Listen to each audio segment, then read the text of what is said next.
Hi, everyone. This is Rachel Edoho-Eket. It's so great to see you. Thank you so much for joining me tonight to talk about effective ways that we can manage our time and our strategies.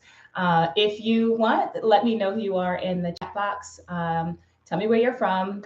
I just had this amazing experience at the NAESP conference for elementary and middle school principals. If you have not had an opportunity to go to that conference, I definitely recommend that you do that. It was such a wonderful learning experience. I loved meeting a lot of new people and just really having an opportunity to converse with people who are from my state of Maryland, but outside of the state as well. I met people so far as New York and Mississippi and California and the West Coast. So it really was a great opportunity to network. And then it was also amazing to hear such wonderful leadership sessions and presentations. I know I learned a lot and I want to come back to my school with some of those ideas. So I hope that if you had a chance, if you didn't have a chance to go this year to that conference, that you would consider going to the NAESP conference next year.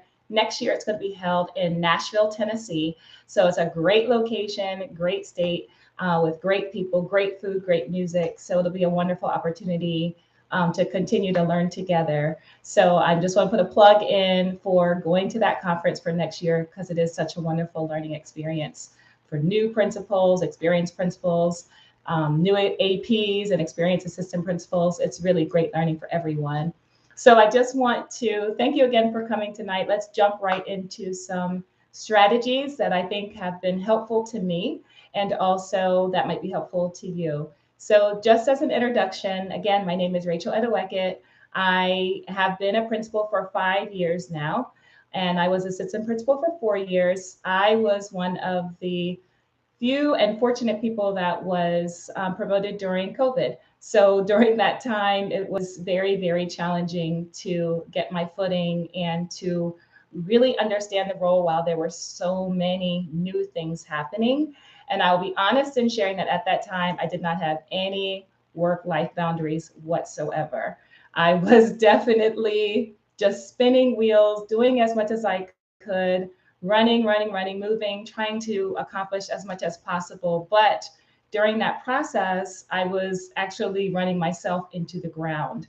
And that was not good for myself. It was not good for my family. It was not good for my school community and my staff and my students. So I really want to encourage you to use some strategies and some boundaries in place that will help you to stay sane in our jobs, because these are very challenging jobs, being a principal and being assistant principals and school leaders.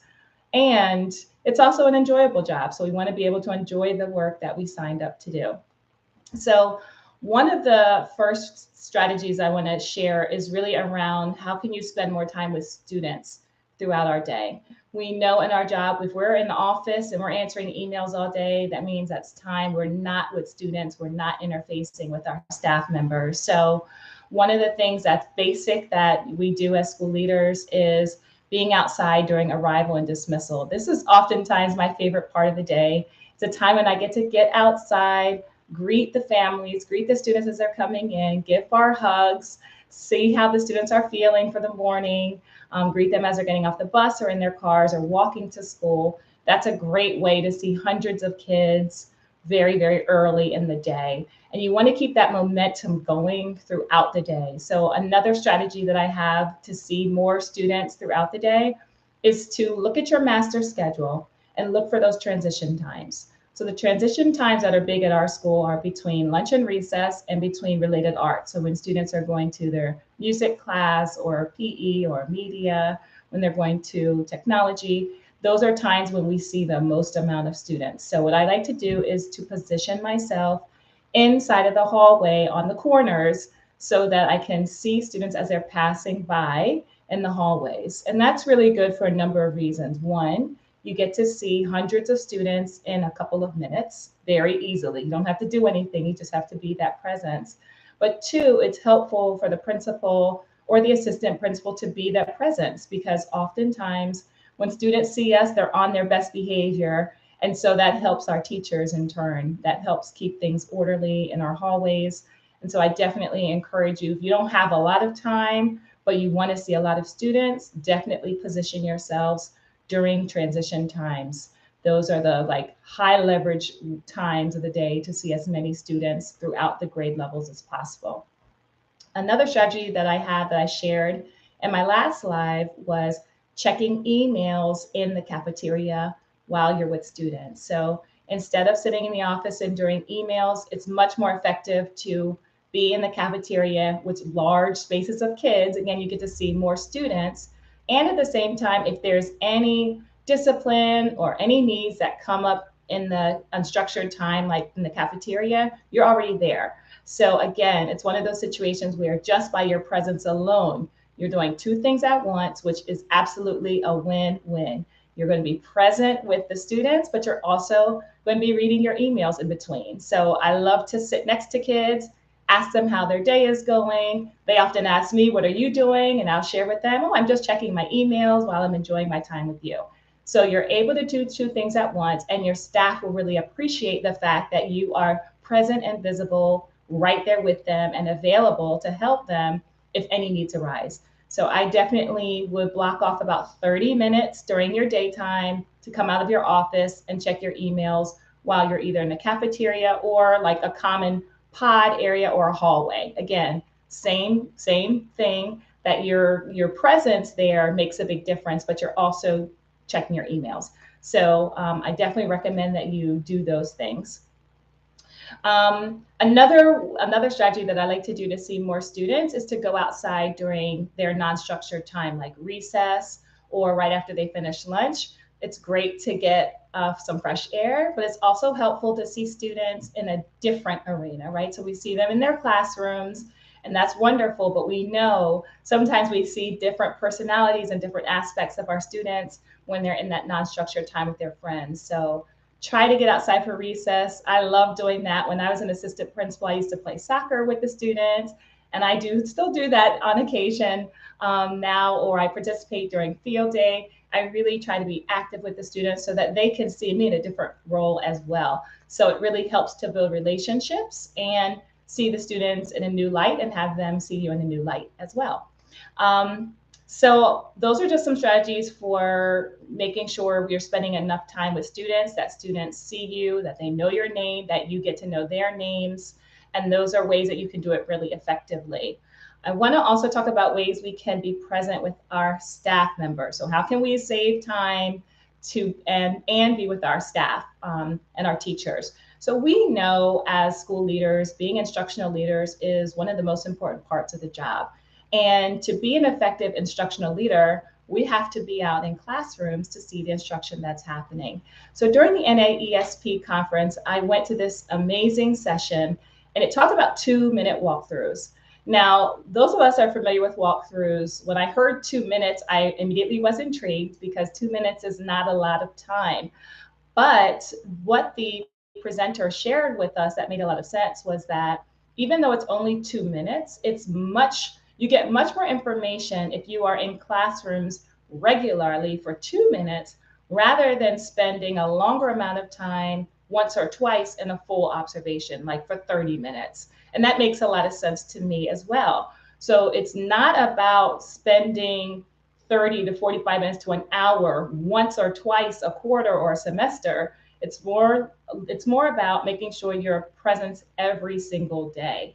And another thing that she talked about was making sure you set a purpose for that walkthrough and can take notes on that. So maybe what you're going to look for first is student to student engagement for the day. So you're going to walk through your classes 2 minutes each, maybe give a little sticky note to the teacher, thanking them for what you saw or something specific that you're praising them for, and move to the next class.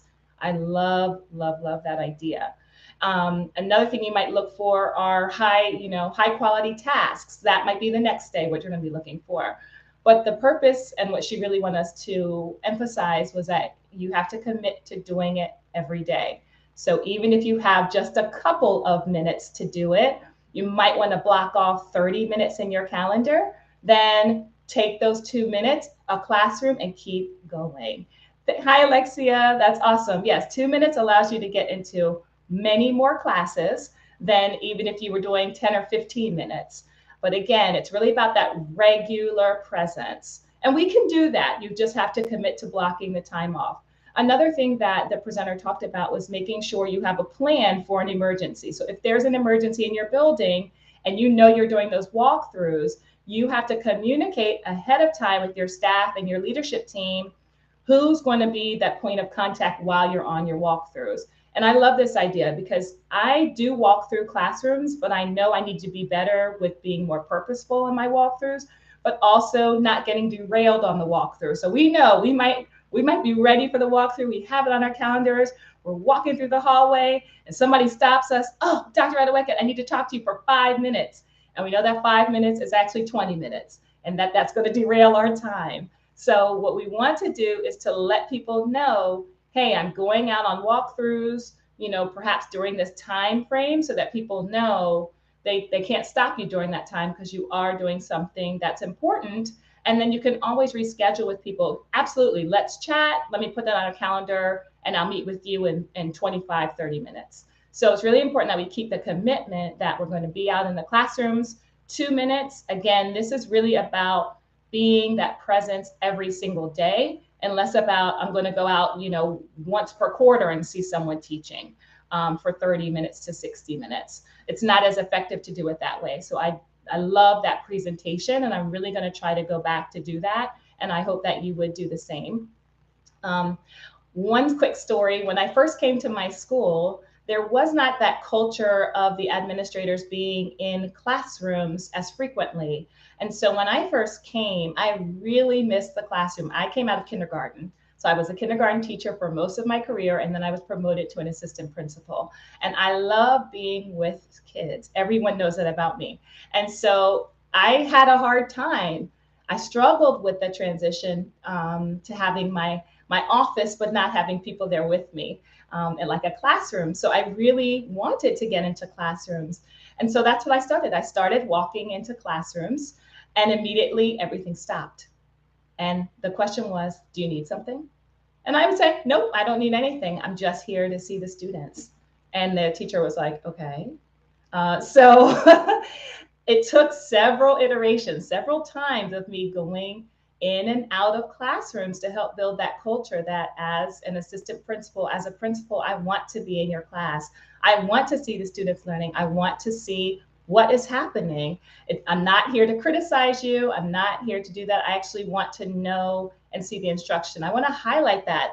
Take pictures of your teachers as they're working with students and send it out to your staff. That's another simple way for us to uplift and highlight the good work that our teachers are doing every single day in their classrooms. So take those pictures on your walkthroughs and use that as highlighting and documenting what you're seeing. So it took a lot of coaching of my teachers at that time. This was 9 years ago, to say it's very important to me to be in classrooms and I want to be here. And so fast forward to now, when I'm not in classrooms, when I have a conference or when I have a lot of meetings, the staff now says, where are you? We miss seeing you. What's going on? So I know we're moving in the correct direction in terms of having that administrator presence, uplifting the great work that the teachers are doing every day, and really committing to being in rooms. So I just wanted to uplift that 2-minute walkthrough. It was an amazing session, and I hope that you're hearing enough to kind of get started with how you might do that. Another strategy that I use when I am trying to interface with teachers more is I walk through the hallways kind of just for about 45 minutes, and I take my notebook with me. And inevitably, I will walk past a teacher who says, I need to see you now. I'm so glad I ran into you because I have this question for you. Or a support staff member might say, hey, Rachel, I really want to discuss this with you. Can you help me problem solve this? So just by virtue of walking around and meeting people where they are, taking notes on what their needs are and following up with people, you save a lot of emails. Because if you're present, 9 times out of 10, someone's going to say, hey, I need to talk to you for a couple of minutes and help me work through this problem. So instead of me having a string of emails that goes back and forth and me having to navigate and talk with people over email and then in person, when you are available right then and there and walking through the hallway, you get to solve so many more small problems as you're just walking through. So that's another strategy that I use, is to just walk the hallway without an agenda and allow people to, hey, can I grab you real quick? I just want to talk to you about this, or this is coming up. I want to put this on your radar. So that helps me. I write it down and I always come back and follow through with that. So just blocking off times to walk in your building will be very effective for you in problem solving kind of on the fly, because we know that's what we do 90% of the time is helping to problem solve around what people need. Another tip that I have for you is to delegate. Delegating is really hard. If you're a personality like me, I definitely want things my way. Am I a perfectionist? Probably. But I've learned over time being a perfectionist does not always help me in this role. So delegating things and helping other teacher leaders to build their capacity, that's a much better way to do things. So one of the things that I did this past year, our leadership team and I sat down and we thought about committee leaders and having committee leaders provide some of the professional learning during staff meetings. Now, that was not something that we had really done regularly in the past, but it was very, very helpful. So each month, one separate committee presented to the staff. And we all know as leaders, as great as presenters as we think we are and all those things, teachers and staff really want to hear from each other. They want to hear boots on the ground, people who are doing this in their classroom, what's working well for them, and how we can scale that out. So I encourage you as leaders to really highlight the people, what's going well in your building, and then tapping those people and asking them, hey, can you present this to the whole staff? This is something that everyone can benefit from. And I will tell you, you will get excellent feedback from your staff. They'll be so much more engaged when they're listening to their colleagues and learning alongside with them. So that's an example where you can delegate and take something off of your plate and help your school because you are lifting up the building practices that you want to see. And you're developing new leaders. So many of us, if we look back over our careers, got our start that way. It could have been our principal or our assistant principal asked us, hey, can you present this one day to the staff? I did many presentations as a teacher leader, not understanding that that was actually building the foundation for me to become a school-based leader, a principal one day. I was just so impressed and thoughtful that like, wow, the principal's asking me to do something. And so we can do that for our staff as well. We have that way to build capacity with the people that we serve. So I encourage you to look across your building. It doesn't have to be a teacher. It could be a support staff member who's really great with engaging students. Lift that person up and let that person share with the rest of the staff what we want our staff to do. So really looking across, not just our superstars, but really looking across who does what the best and how can we leverage their talents and their skill set. And that takes something off our plate as well. So I just want to also share about some work-life boundaries. This is so critically important. Many of us are have partners and spouses, children, fur babies. We might be caretakers for our extended family members. We may be foster parents. We may be members of organizations outside of our school, our church, or synagogues. All those things really make us who we are, right? They are very important parts of our lives and they take up a lot of time. And so what I learned over my 18 years in public education is that you only have so much time, right? I can commit to doing as much work as possible, and this is my commitment, when I'm on the clock, right? So I put some boundaries in place years ago, which was I start at 8 o'clock and I end by 5 o'clock. I work really hard between the hours of 8 and 5 on my job, right? So I start answering emails at 8 o'clock. I am on call for whatever anyone needs. But at 5 o'clock, that is my time. That's my stopping time. And what I realized is that email will be there in the morning. Whether I check it or not, it's going to be on my inbox. Whatever the problem was at 5 o'clock will be ready for me at 8 a.m. So knowing that, I really stopped spinning my wheels after work hours because it was cutting into my family time. And I love my family, just like we all love our families. We love our children. We want to spend time with them. And it's really important that we commit to time for work and time for home.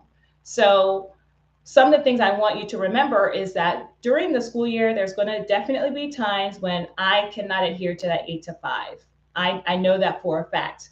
In the beginning of the year, it's extremely busy between back to school nights, getting our staff and students ready, open house, all of those things to start the year off.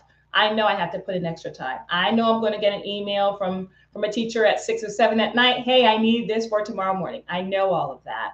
So the way I prepare for that is I talk with my family in advance and I say, hey, I know this is a really, really busy time. And I want us to be clear about that I probably, will have to pre-cook dinner some nights, or I might need some help with this. Um, I want us to all know that so we're prepared. And then we also solicit help from extended family members to come in. Hey, can you fly in and stay with the kids for a little bit? Because I know I'm going to have some late nights at school. The next time is at the end of the year. We have concerts, graduations, promotion ceremonies, all of the, spring sports, all of the things that come at the end of the year. That's another very busy time of the year where I know I can't always commit to that 8 to 5 time on the clock that I'm working. But in the middle of the year, I really commit to that. And that has helped me in so many ways. Now, I know as a new principal, as a new assistant principal, that might be really hard for you to put into place those boundaries, but I do encourage you to try them. Even if your first boundary is, I'm not going to check emails before I go to sleep. That's actually how I started. I was in such a bad habit of reading emails late at night before I went to sleep. And sometimes, we might get a parent email late at night and then I couldn't sleep. Truly, that was what was happening. I was reading this email, I was getting upset and anxious, trying to figure out how I could work in the morning, and I wouldn't sleep. And so I would just say, if you are struggling with boundaries in general, start with not checking emails right before you go to bed. That's a good starting point. And then work your way back up. Okay, I'm not going to check emails when I get home from work. I'm going to eat dinner with my family. I'm going to put my phone in a different area in the room, or I'm going to leave it downstairs. I'm going to watch my favorite TV show and have a snack. Whatever it is that you like to do, I'm going to exercise. I'm going to take a walk. I'm going to read a book. Do those things, and you will feel so much better. And that's how I started, was not checking emails at night, and then really just having that conversation with my staff that I really want to be present for my families, and I want you to be present for your family too. Anything, as I said, anything will be there in the morning. I promise you, it will be waiting for you at 8 a.m. or whatever your start time is. So do not feel guilty about putting in that boundary, because it will make such a big difference when you're eating healthy, when you get the rest that you need. You'll make better decisions anyway. There was nothing that I could do if there was an irate parent who sent an email at 10 p.m. Nothing I could do about it. I promise nothing was happening at 10 or 11 o'clock at night. So in the morning, when I'd wake up, I was well rested. I could read the email with fresh eyes and really start the process. Okay, who do I need to follow up with? Can I call the parent in the morning before school starts? Those are some of the things that I could do when I was back at school, but there was nothing that I could do at home other than make myself anxious. So I do encourage you to start putting some of those boundaries in place for your own mental and physical health. Another one for me that's very hard, but it's a great boundary, is learning to say no. I know how hard it is to say no, because I'm a yes girl. If you ask me to do something, I'm going to do it. That's my personality. I love jumping in. I love helping. But at a certain point, I only have so many yeses and so many things I can do. And when my plate gets too full, that's when I realize my personal morale and mental health goes down.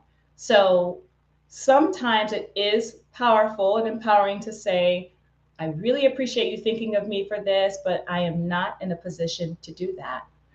So that's really important, that you continue to establish those boundaries. It looks like I'm having some connectivity issues, and I apologize for that. I'm not sure. I'm going to put it in the chat. Let me ask if they're able to see me clearly.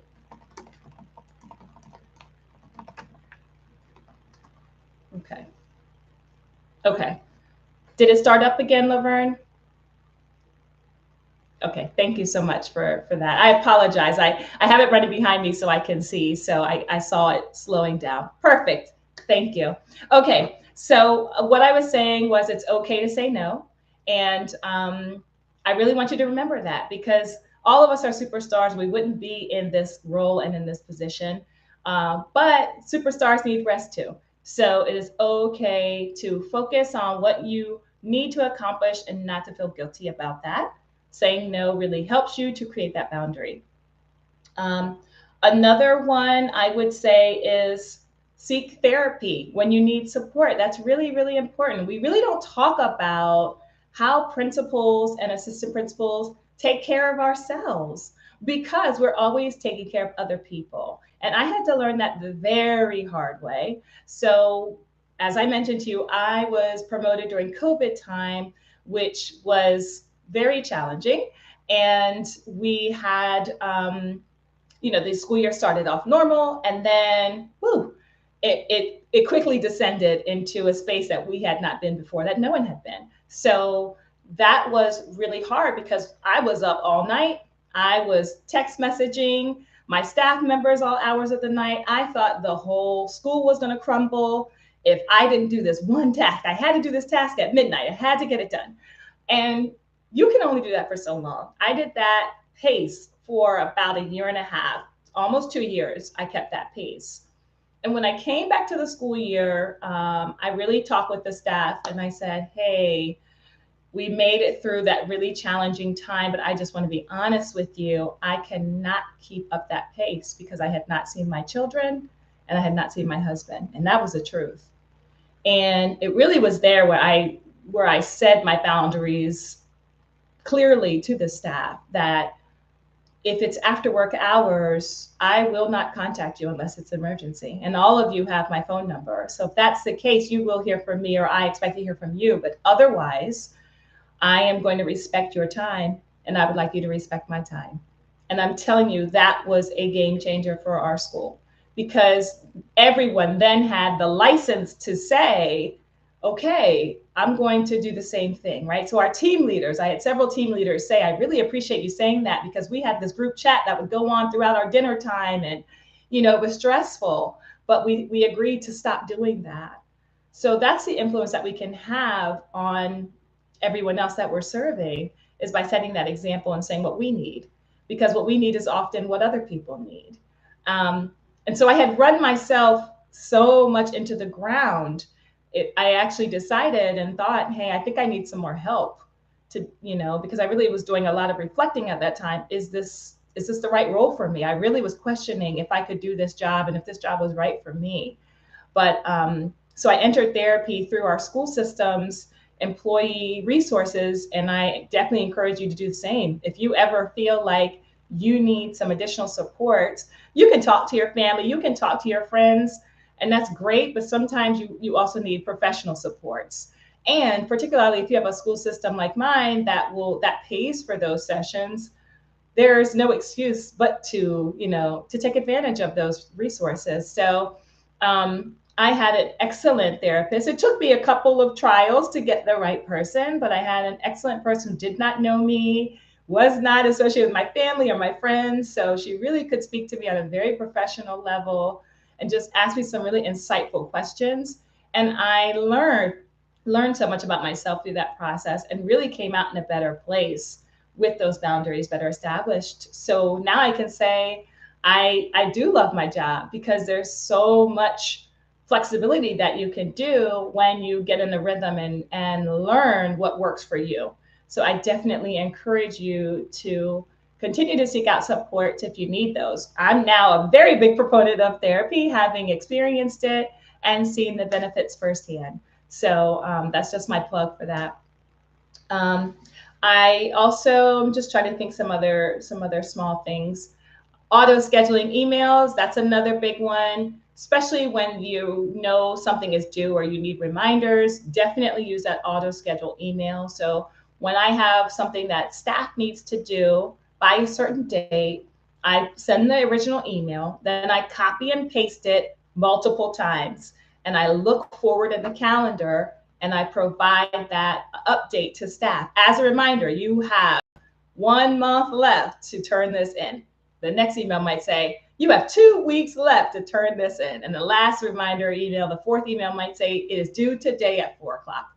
All that is very helpful because we know you can tell people we have to communicate in multiple ways, right? So you can tell people verbally that something's due, but sometimes we forget things as leaders. So it helps to auto schedule those things so you can take that right off your plate. You know that you have set 4 reminders about it. So definitely when there's something that has a due date on it, auto schedule reminders. Something from the PTA, auto schedule it. Take it off of your plate because there's so many things that you have to remember. Just take the time for about 5 to 10 minutes to set up those additional emails and just start automating some of your information. That's a huge way to save time when you're extremely busy. So I want to go to the comments and ask, is there any questions that you have or any strategies that I didn't mention that you're using that you want me to lift up before we close out? I'm gonna look at the chat box. Let's see.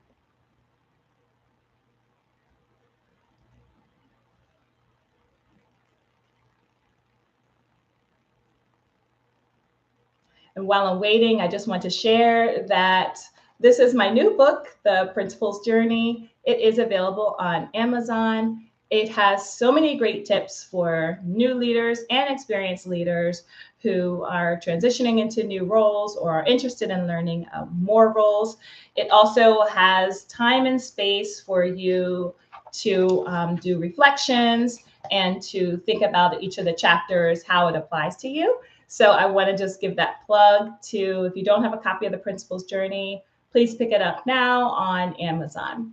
So I'll look again in the chat box and see if anyone has any other strategies you want to share or any comments before we close.